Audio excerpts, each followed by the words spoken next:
Okay. Okay, hi, we are from the group Media Minds. I'm Grace, and we have Marissa and Brittany here with me. And our topic is, are we more or less connected with social media? So we're kind of just focusing on the pros and cons of social media use, like throughout the generations and stuff, and kind of figuring out if it's a positive thing for us in our society or if it has more negative effects than positive. And so we did some research, and some of the important stuff that we found an article titled Importance of Staying Connected Through Social Media. And in this article, there's a guy named Dave Pell, and he focuses on the topic of the social media connections. And he starts off the topic by saying he is more connected to people he doesn't know, but equally connected to the people that he does know. But he says he's less connected to himself. So there he uses this article to talk about like his personal experiences while using social media to stay connected, and kind of the fact of he feels like he knows people just as well from social media, even if he hasn't even met them before. And this article just really summarizes like three main parts. And the first one is just his interaction and connection with strangers, and then it's his interaction and connection with his close friends, and then his interaction and his connection he has with himself due to social media. And I think that it's clear to see that social media has had a great impact on our lives, some good, some bad. I think in-person connection is at great risk right now, as we as society are missing so many great things right in front of us because everybody is just connected to their phones that sometimes it's hard for people to open their eyes and kind of just enjoy what's going on around them. And they could be, it's hard for a lot of people to be like in the present and in the now when they're so caught up on their phones.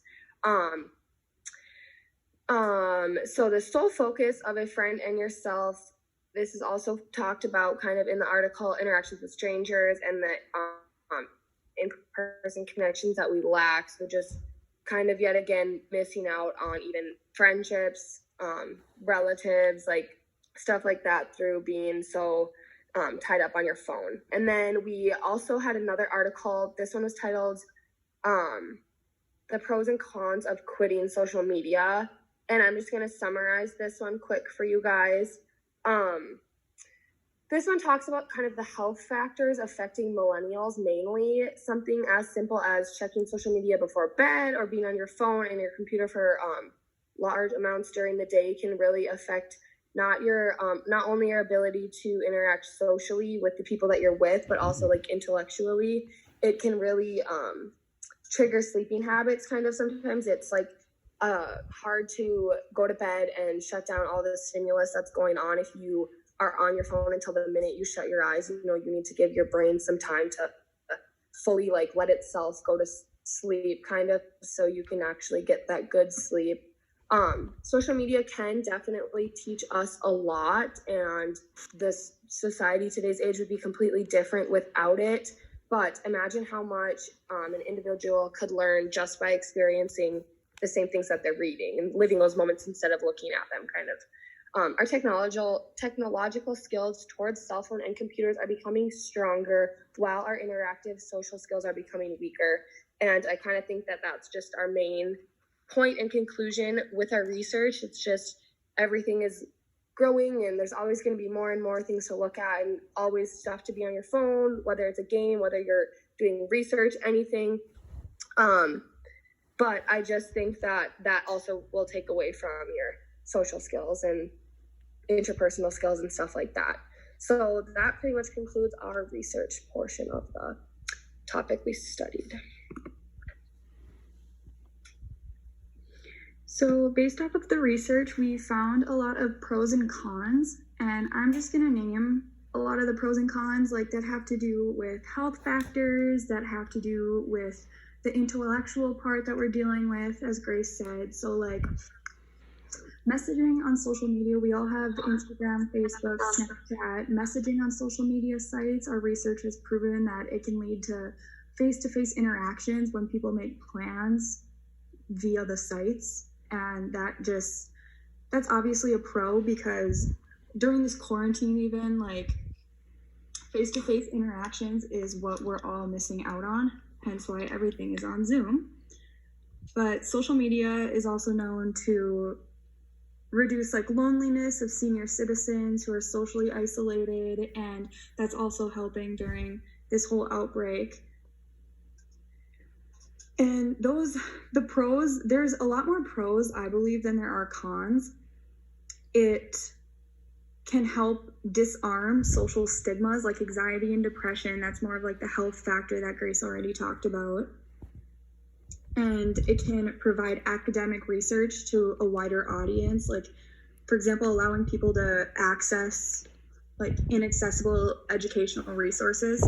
Like, we're all having to do stuff online, and it's obviously not what we're paying for our education to be, but it's what it's come to. And I think like our professors at UND are just showing us, and at a ton of other universities are just showing us how important it is to stay like interacted with your classmates and with your professors in order to get that education that we're all looking for. And like crowdsourcing on social media allows people to like attain a goal or empower others that are looking to achieve like the positive changes in their life, whether that be like anxiety, depression, self-esteem type things, such as the health factors.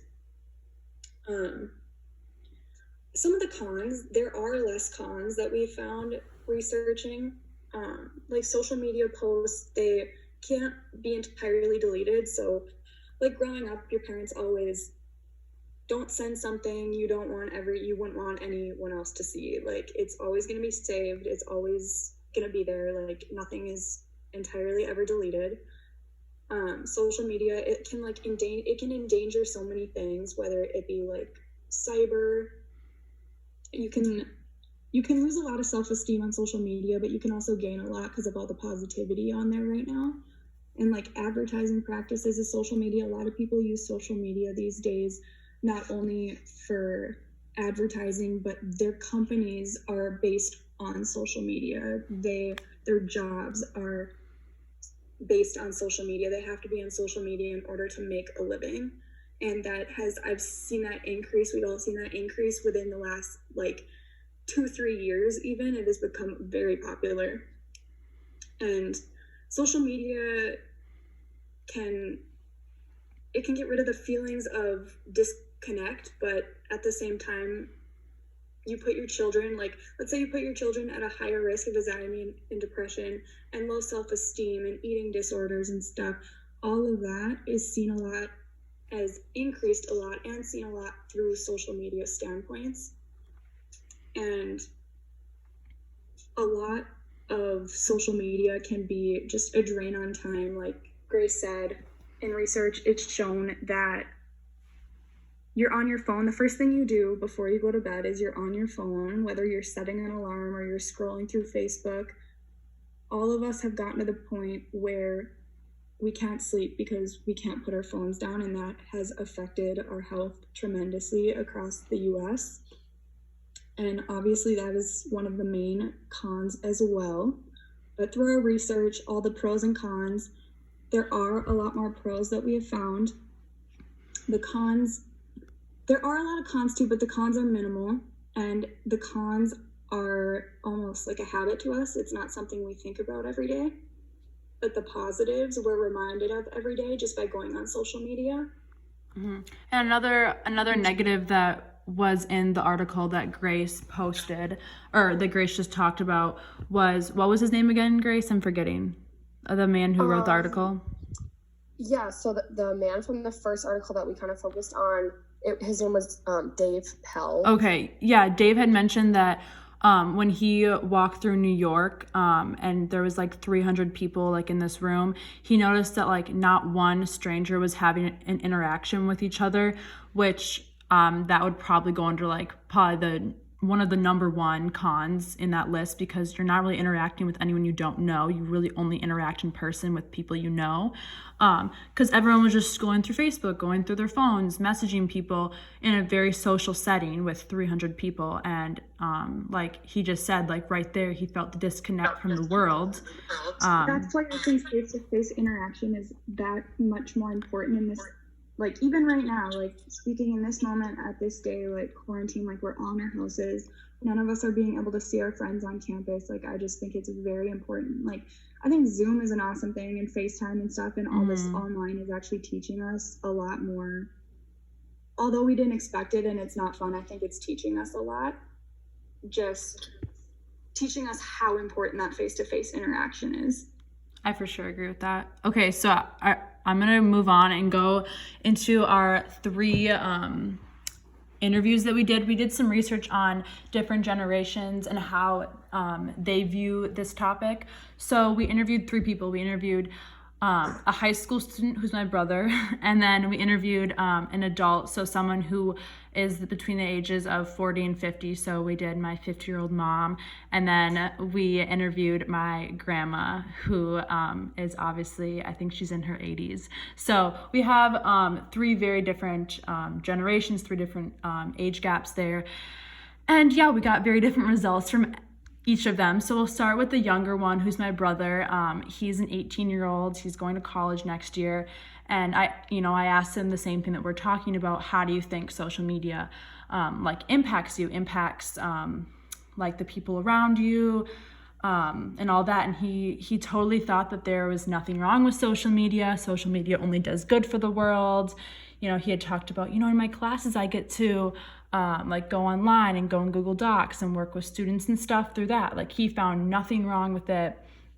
And he really didn't find there'd be any issues. Like even after I brought up certain issues, certain cons that, we're talking about now, I brought up to him, I said, Zach, what about interacting with strangers? And he said, well, I don't need to interact with strangers. I have friends on my phone. So to him, it's not an issue at all. And then I talked to my mom, who is 50 years old, and she had said something very different. She said, when I was your age, we didn't have social media at all. They didn't have phones, computers, or anything until I think she was 23 when the very first computer came out that she was able to use at college.